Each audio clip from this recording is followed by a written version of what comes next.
So we're making macarons, which is the refined Parisienne version of what the monks would have made, which would have been a very crude, sort of desiccated coconut, almost sort of dollop it on a tray.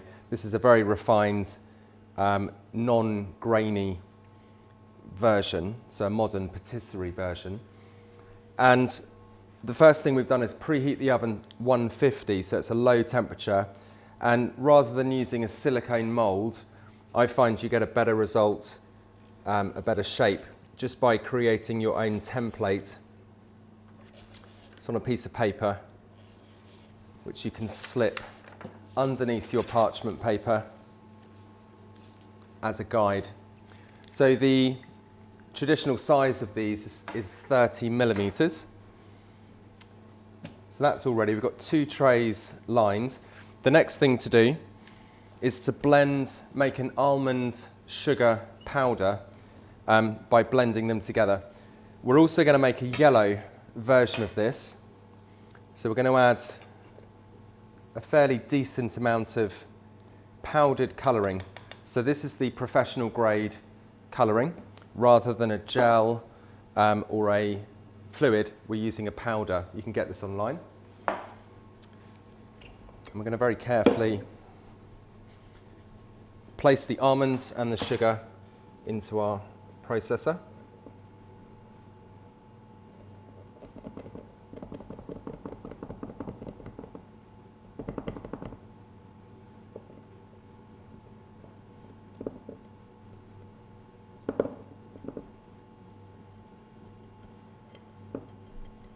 So there's lots of other nuts that you can make this with. Works really nicely with hazelnuts, pistachio nuts.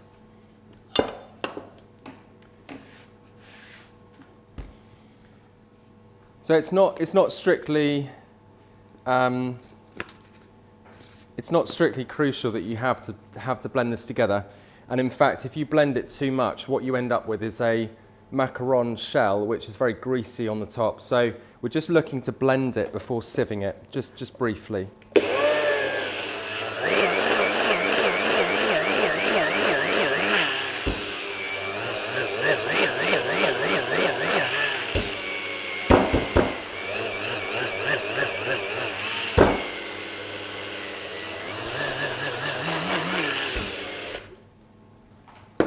So this is a really popular recipe from a restaurant perspective, often served as part of a dessert or potentially as a petit four, you know, with coffee at the end of the meal.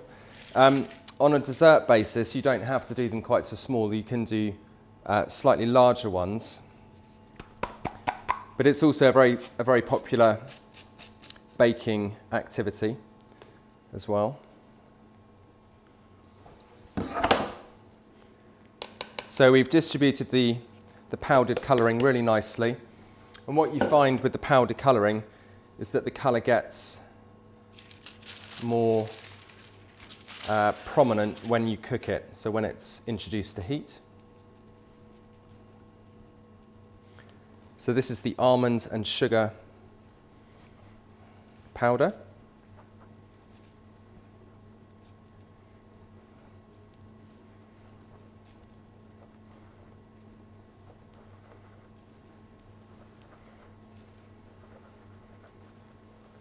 So there's a number of things that can go wrong with macarons, and it's not always easy to find a good recipe for this. So the things that can go wrong is they can be chewy or overcooked, they can be too raised and not level or shiny, or they can be greasy. So we'll look at how to mitigate that as we go through. So there's our preparation of the almond sugar. The next thing to do is to make a meringue with caster sugar and the addition of salt. Okay, always a little bit of salt in there. And for this particular recipe, we're going to add the sugar right at the beginning. We're looking for stiff peaks, so really quite firm and dry.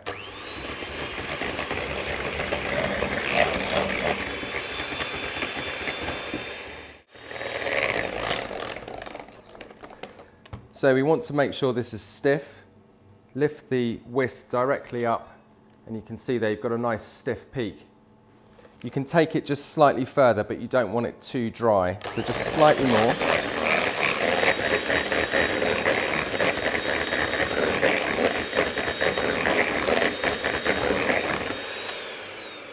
Okay, so lift it straight up and over and it's nice and stiff. So this is often the first mistake if you haven't made these before, is not having it stiff enough.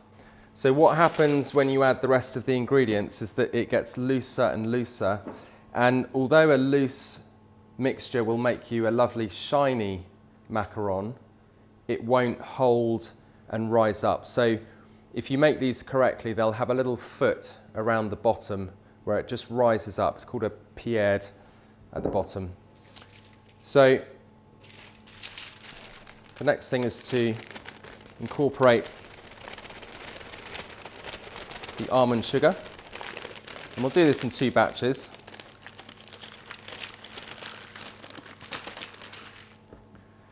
So you can be fairly brutal with this.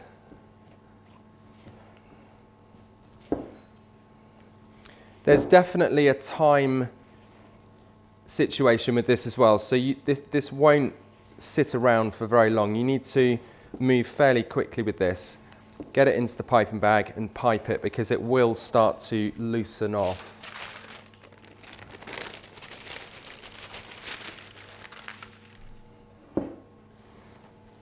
Now the consistency here, before you put it into the bag, is also important. It needs to be just finding its own level, but not too fluid.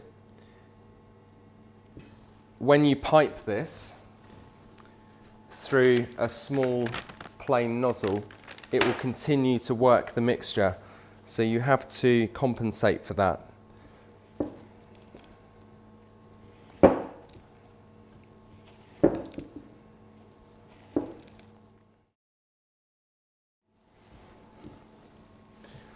So the other thing we're going to add to this is some almond extract, and we've just got it measured in a pipette here. So this just enhances the flavour. Just a little bit there. It's very strong.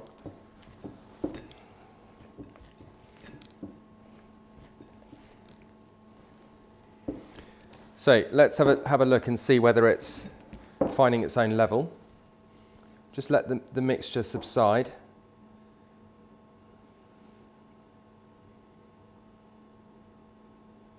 So sometimes people complain about a very gritty surface to the macaron, and that's mitigated by blending and making the almond sugar. Other macarons are very sort of lumpy and bumpy, and that's because the consistency here isn't correct, it's too thick. Now this is just about finding its own level, and by the time it's gone through here, it will be perfect. So it's just very slowly finding its level. You want to move fairly quickly with this now, and just use a jug to facilitate. Just turn the end up, pop the bag in, and then pour it straight in.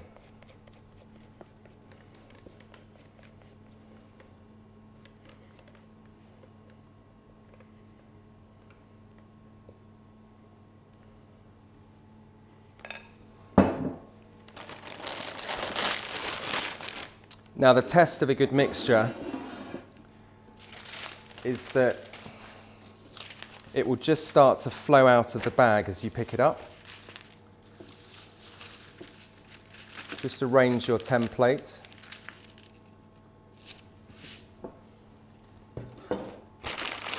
So it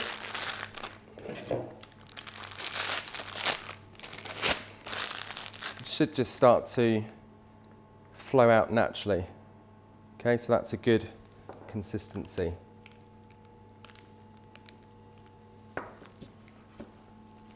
So get yourself ready and then straight down. Just allow it to flow out of the bag just reach the edge of the template and then a sharp swirl to finish off. So stop piping and swirl it around. So the alternative to the swirl is actually to come directly up.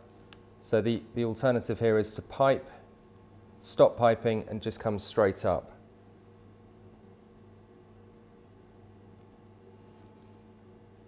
So fill your tray and then these go into the oven for no more than 10 minutes. Check them at 8 minutes at 150.